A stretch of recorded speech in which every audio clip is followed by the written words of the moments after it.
Hi everyone, my name is C.K. Burch. I am an author, uh, in that I've published my own books and I've gotten some good responses, so I'm publishing more books on my own, so I guess that makes me an author.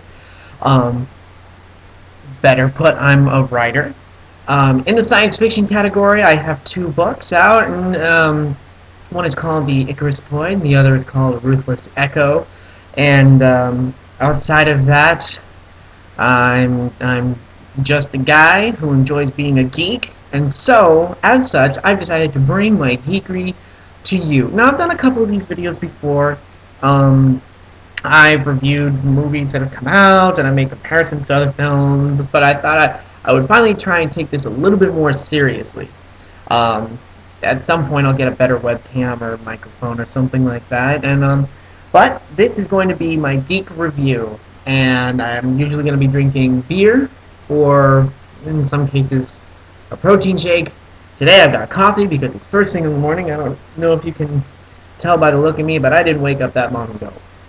But what better way to inaugurate a geek video series, especially one that reviews geek things, than by talking about Star Trek the Motion Picture? Now, before I get into the review, I want to talk a little bit more about what I'm going to be doing.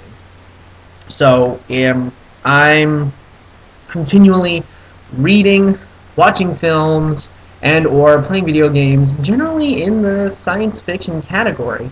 And so I like to geek out about these things, and half the time when I'm at work and I try to do so, I get these looks of like, I actually had someone tell me the other day, I was talking about Star Trek, and he told me that from the one sentence that I had said, I had gotten so much geek on him that he probably was not going to get laid for another week at most, which is kind of indicative of how passionate I can be in my geekery. But, that said, here we are, broadcast to the internet, right? So, if I finish a book and I really want to talk about it, I'm going to do so. I actually have a couple that I've read recently that I really want to talk about. But I'm also definitely going to be going through films as well. And so now that I have gone and rewatched Star Trek The Motion Picture, I think I'm going to see how many of these I can do in video format. I'll watch them, I'll review them, give them a fresh perspective and a new set of eyes, because I'm a huge Trek fan. I'm kind of a bad Trek fan.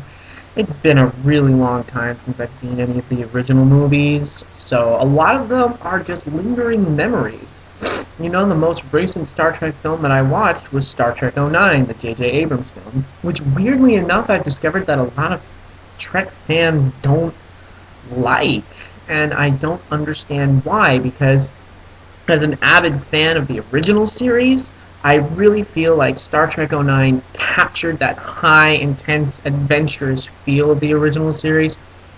But that's not what we're reviewing today. We're reviewing Star Trek The Motion Picture from 1979, directed by Robert Wise, story by Alan Dean Foster, who, if you know anything about Star Trek, Alan Dean Foster is a legit sci-fi author who penned a number of Star Trek novels, be they adaptations or original stories. So the guy has the credit to his name. And Star Trek The Motion Picture gets a lot of probably not necessarily dislike from sci-fi fans, especially Star Trek fans, but probably more of a neutral attitude than anything else. I think most of the hate is reserved for Star Trek V. Again, that's another video and a half. But without further ado, let's get into the review of the movie. Now, to start off with, what are my general feelings about the film? Very positive. There are a number of places that they should have and could have done things a little bit differently, but for the most part, surprisingly, going back and rewatching, it's a solid film. And for that matter, on a Star Trek scale, it's a solid Star Trek story in addition to that. So, Basic setup is we've got this mysterious cloud that's traveling through the universe, gets intercepted by a couple of Klingon cruisers. Of course, being Klingons, their first reaction is to just shoot at it because that's what they do. And then they are attacked and they're blown up. Starfleet gets a hold of the video and they realize that the cloud is headed towards Earth. So they call an emergency and they say, you know what, the only ship that is available to get there and intercept it before it gets to Earth is the Enterprise. And the Enterprise has been going through a number of refits and revisions and remodelings. And it's been, I guess, apparently 18 months in the making, refitting this Enterprise. And they are supposed to launch in like 20 hours, but now it's been compressed down to 12. So you've got a starship that is not entirely in working operation, hasn't been tested, hasn't been sent out yet, but it's the only one that can be sent out. That's kind of problem number one I had with this film, was that there's this word. It's one word, but it's comprised of two words. Star, fleet. That word fleet, as in multiple ships, more than one, more than a couple, more than a dozen, but the Enterprise is the only one within range to intercept. Now, considering that the Enterprise has just been finished getting put back together and is experiencing all sorts of technical difficulties, which comprises scenes which I think could have been left out and were extraneous. We'll circle back around. Considering all of these things, you think that they could have said, hey, any number of starships that we have at our disposal, you think you can come on? Can you come out here and help us out? They don't even have to have a number of ships at space dock near Earth that they could have sent out. Anything other than the Enterprise, because the Enterprise is clearly not ready to go. But since this is a Star Trek movie, we need to have the Enterprise ready to go. If you had taken out that whole, we were remodeling the Enterprise, we just finished with that, if you had taken out that story aspect and just been like, hey, the Enterprise underwent a remodel a couple of months ago, and so she just finished an inspection at Earth space dock, so that's why we're ready to go. Anything besides,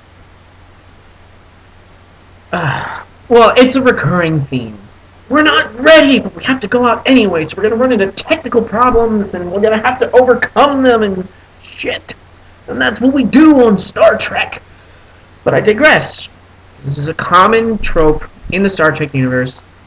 Something is not up to speed with the Enterprise. There are some kinds of repairs that need to be done. But we're sending the Enterprise crew out anyway because they're the ones who need to go.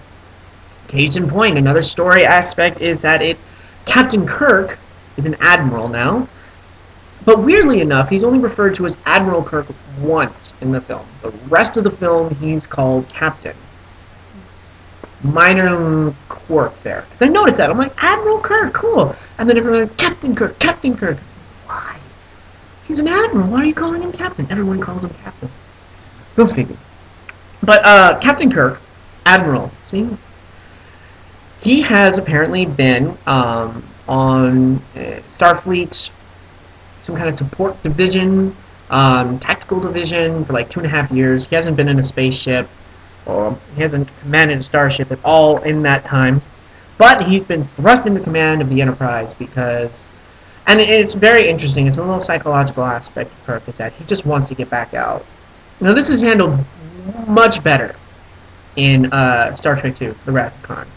This is handled much better than, but there's a very interesting little psychological thing here in that Kirk decides, he goes and has a meeting with an admiral, which happens off screen, but he takes over command of the Enterprise away from the guy who's supposed to be captaining it, which leads to some friction. But Bones, Dr. McCoy, he points out, he's like, you're pushing too hard. You did everything you could to get this command, and so now you're pushing yourself. What's going on here? Again, done way better in Star Trek 2, but it was a little interesting psychological aspect of Captain Kirk. But that said, we come across a couple of unnecessary complications. So there is a first officer, the Vulcan first officer, who's being put onto the Enterprise that Kirk interacts with for like 5 seconds. Then Kirk goes up to the ship because the transporter isn't working. And so the transporter's not working, so he flies up to the ship, he takes over command of the ship. Then they get the transporter operational somewhat, and they attempt to beam up the Vulcan first officer, but then something goes wrong with the transporter, so Vulcan first officer and the medical officer are like disintegrated in that process, and they melt and they wash away. So then Kirk needs to get a new medical officer and a new science officer. So he tells the former captain, "You following all of this? Because this is important. This is one of those things that I thought could have been done without the film. We get this setup, which is a little bit complicated, right? So you got your Vulcan first officer who is going to be beamed up, but the transporter's not working, so they don't, but then they fix the transporter, and then he tries to beam up, and then he dies, so then they're getting new science officers, so they ask this other guy to be the science officer, and this medical officer was going complicated, way too complicated. And I think, they felt like we need to have a good reason to get these people back on the ship. That is one of the things about the first hour of the film is finding ways to get people onto the ship. Now, elegantly enough, Spock gets onto the ship the easiest way possible. He just shows up. He just goes, "I felt this thing in space, and decided to show up." Okay. And they're like, "Hey, Spock." That would have been perfect, if Captain Kirk had taken command of the Enterprise, or hell, if Captain Kirk had just been in command. Oh, they needed to go with a really strange way of, it's like, hey, we're going to reintroduce the crew, and we're going to reintroduce the Enterprise to you. Funnily enough, Sulu, Chekhov, Scotty, Uhura, they're all still on the Enterprise. They're all still a part of the Enterprise group. No need to reintroduce them. We have to reintroduce Kirk as barreling in and taking over everything. We have to reintroduce Dr. McCoy by having him beamed up onto the ship after they fix the... That's another thing that didn't sit well with me. It's like, why are we now using the transporter again and showing it to be working after that whole little debacle thing? Like, that just hurt my head. It's like, why are you using the transporter again? It wasn't working. It killed 2 people like 20 minutes ago. It really did. And you're using it again to beam up one of the most important characters, but he makes it fine. That makes sense. But we go through this complicated way of getting Kirk into command, getting Bones onto the ship, creating, a need for people to move into other places. But fortunately, the easiest crew member who gets on is Spock. He just shows up, says, "Can I come on?" And then there you are. But these technical issues lead us to another sequence that makes no sense and doesn't really add anything. In a way, it does. I should take that back because what happens is they try to go to warp, but engineering is like, "We're not ready for warp speed yet. Don't try it." And the first officer, Captain Deckard, who was going to be the captain of the Enterprise before Kirk came in and said he was taking everything over, he says they're not ready. Kirk goes to warp anyway. They go into this weird wormhole sequence that is created by the warp engines being destabilized. There's a sequence afterward in which Deckard, he defied Kirk's orders and figured out a way to get them out of the wormhole, and Kirk starts to ring him out, but Deckard is like, "Well, this is why, and I'm kind of right." And Kirk goes, "Yeah, you are. All right. Well, back to work." Okay. So that sequence, I think, is all right. The whole technical issue of there being, the ship is not working, but Kirk is pushing anyway, and then because he's pushing, this shit happens, and then Deckard is like, "Hey, you need to slow down because I've spent so much time with this new refit of the ship that I know what I'm doing." and you kind of don't yet. And Kirk is put in that uncomfortable position of going, you're probably right. I'm a good captain, but I don't know this ship the way I used to. So that was a good setup. It was a weird scene because it took so long. They're stuck in this wormhole. They're trying to get out. Everybody's shaking in slow motion, and it's this sequence that seems to go on forever. That they could have cut down by like, if they had cut it by 3 minutes and had it just happen, and then them come out of it, it would have been all right. But that seems to be the problem with the first hour of this film. Elongated sequences. That transporter sequence where the people are beamed up and are melted. The sequence of establishing shots where we see the new refit of the Enterprise, which is, oh, 4.5 minutes. I timed it, 4.5 minutes, and wow. It's like, here's Enterprise, here's Kirk looking at it. Here's Enterprise, here's Kirk looking at it. And that goes on for about 4 minutes. If you had cut that down to a minute and a half, it's like, hey, you're going to spend a lot of time in space. You're going to see the ship. Let's spend a minute and a half just going, hey, here's the new ship. God, that looks great. Kirk is on board. That would have been fantastic. There's something about long shots and then cutting away to someone else and cutting back to the long shot to make the long shot not feel so long. That kind of undermines a lot of the really important stuff in this film. Because later on, there are long shots inside the cloud that is headed towards Earth when Enterprise is going in and is trying to figure out what's going on. And those long shots are actually like really cool because the special effects are fucking gorgeous. I've never seen the shit that I've seen in this film anywhere else in Star Trek. There are some practical effects, models, there are just like ways that they frame the action and the ship inside the cloud itself. This is so cool, so technical, and it's stuff that I've never seen in Star Trek elsewhere. Even with the Borg, this whole like machine ship inside of this star cloud, even with the Borg in The Next Generation and how alien that was, it still felt slightly familiar. This feels incredibly, radically, remarkably alien.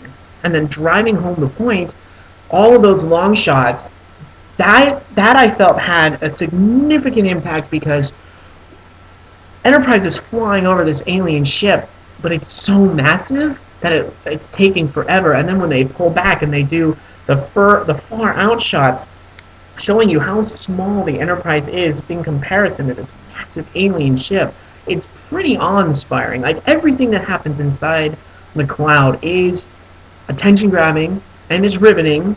Some of the shots are held a little bit too long, but if they had chopped up all the long shots at the beginning and gone with all the long shots once they get inside the cloud in the second hour of the film, it would have made those long shots way more tolerable.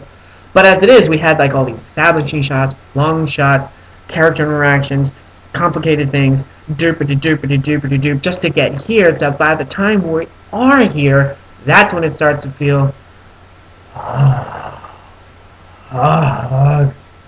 but you know what? Despite all that, I felt actually pretty riveted in what I saw from a technical aspect and from a storytelling aspect as well. It's like this is a pretty serious, significant threat not only to the Federation, to Earth, to Enterprise as well. And you really feel like, you know, this ship that we've seen on television before and that we've seen these people in, it feels very intimidating on a cosmic level, which again is something I haven't seen in Star Trek before.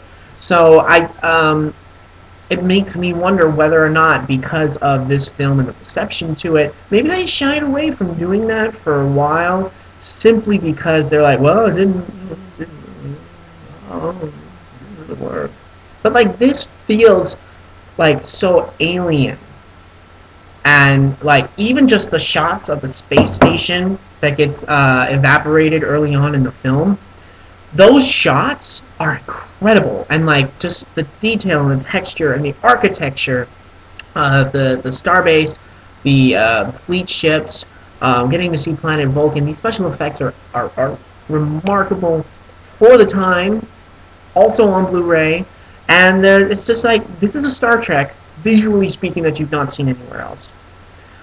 If I can circle back around to J.J. Abrams a little bit, those who complain about J.J. lens flare Abrams, come back and look at this shit. There is lens flare galore in so many of these effects. It's like, come on, lens flare is not a new thing to Star Trek, clearly. Anyways, the story progresses. There's a lot of great interaction between Kirk, Spock, and McCoy. Spock is a little bit more rigid and emotionless than he is normally because he spent a lot of time with the Vulcans. He's been trying to purge himself of emotion, and he just can't. So now he's joined up with the Enterprise to try and find out why this space consciousness is calling out to him, and how he can like interact with it.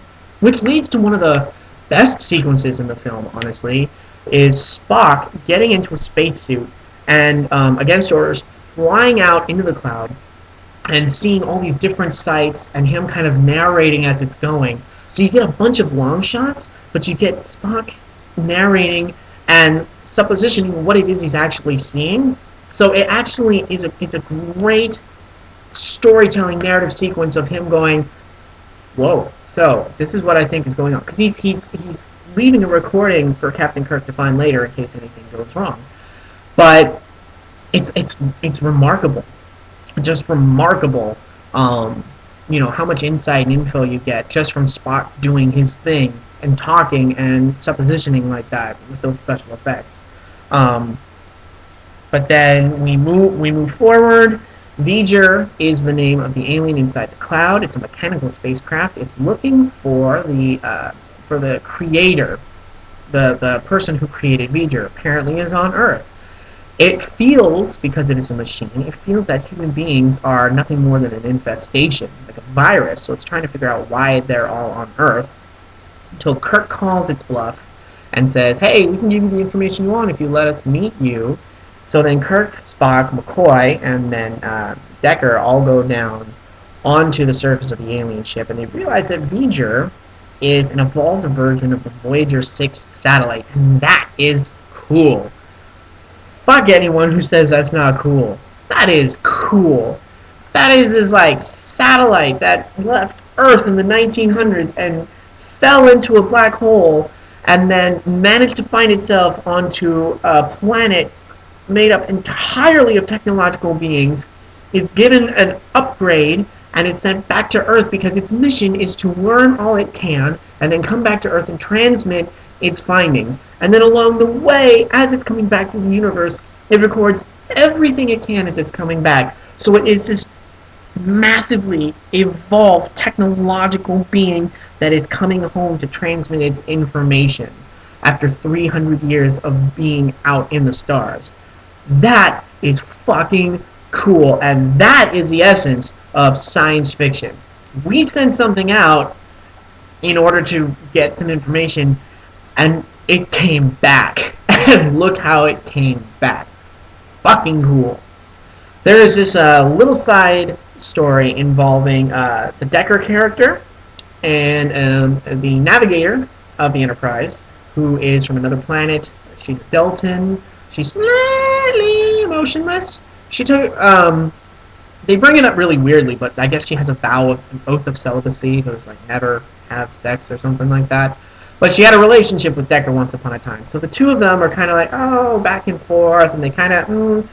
It doesn't really go into too much depth or detail, which is nice. You're just given enough information to know that they have history with each other, that care deeply about each other.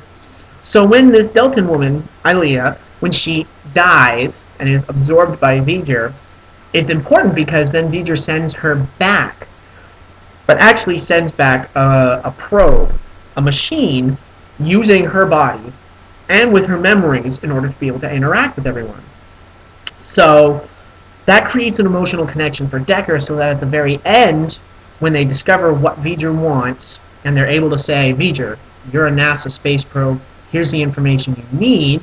And V'ger goes, well, I need to join with my creator. I need to physically join with a human being then. Decker is able to go, so I see what you did to my girlfriend, and I know that she's down there somehow. I think I can reach out to her, and I'll join with you, and then you can evolve. It's a nice scene. It's a great sequence. It's sold very well. The special effects are great. Kirk and everyone get out. Okay. End of the story. Star Trek the Motion Picture. Sometimes called Star Trek the Slow Motion Picture for very good reason. In the first hour. It's hard to get through that first hour because the plot is slightly contrived, and it takes a few needlessly complex routes into getting to where we need to go. Once the film gets to where it needs to go, it's really interesting. Classic Trek, big ideas, deep philosophical thinking. It's you've got this machine. It's an interesting concept because it's McCoy. He wraps it up really nicely. He says, "So V'ger is trying to capture God." That's such a cool thought. That's such a cool fucking thought. So for me, totally geeking out, totally nerding out. I have to, on a scale of 1 to 10, I'm going to go with a 7 out of 10. Now, I go with the 7 out of 10 because getting through the first half of the film is a bit of a chore. There is good dialogue, there is great special effects, the build-up and the tension are fairly necessary so that the second half of the film will work. Could it have been cut? Yes. So much could have been cut. Cut down the external shots of the Enterprise and Kirk going on board. I love Jerry Goldsmith. His score in this, I believe, was nominated for an Academy Award, justifiably so, because there are some, even though I'm not a fan of the whole Star Trek March theme, the Star Trek The Next Generation theme, it's like, that is an okay theme for me. That is not my Star Trek theme. My Star Trek theme is the Alexander Courage theme from the original TV series. That one. And you know what's cool? And I've not heard this in any other Star Trek films, is there are some exterior shots of the Enterprise when the whole captain's log narration is going on, and it actually plays a few notes in the background of the original Alexander Courage theme song. Also cool. This is a Star Trek film that has elements that I've not seen in any other Star Trek film. And it's awkwardly and uncomfortably kind of shoved into some of the trending sci-fi cinematography and special effects at the time. 2001 and Alien came out around this time. So what you had was the long shots, the strange shots, the just glacial pacing of some sci-fi back in the 70s. Ooh! It was a little hard to swallow these days. It is definitely a product of its time. Is it a great film? I wouldn't go that far. Is it a good film? Yes, I would go that far, because the second half of the film totally delivers, but had the first half of the film been cut down in places to get us to where we needed to go quicker, I think this film would have been much better received, because overall the story I felt was pretty solid. Could have used a little bit more illumination as to the details and the nature of the story, and stuff like that. But you know what? Honestly, the acting is solid. The special effects are incredible, and if you want to see something just visually that is so unlike any other Star Trek film that we've seen to date, I highly recommend. Take your afternoon, yes, maybe make yourself some coffee, sit down and watch Star Trek: The Motion Picture, which I will give a 7 out of 10. I was going to give it 6, but I'm going to give it 7 because the second half actually pleased me to no end, and felt so much an like an episode of the original series that had been expanded. Sometimes not in the best of ways, but for the most part, in a great way. So, there's my opinion. There's my geek review. Once again, I'm CK Burch. I'm going to put links to the stuff that I write in the description. I'm going to put a link to my blog in the description, so you can come and visit and come see how I'm doing stuff. You can also find me on Twitter. I think this is the part where I say like, favorite, rate, subscribe. I don't know. Click the like button. There you go.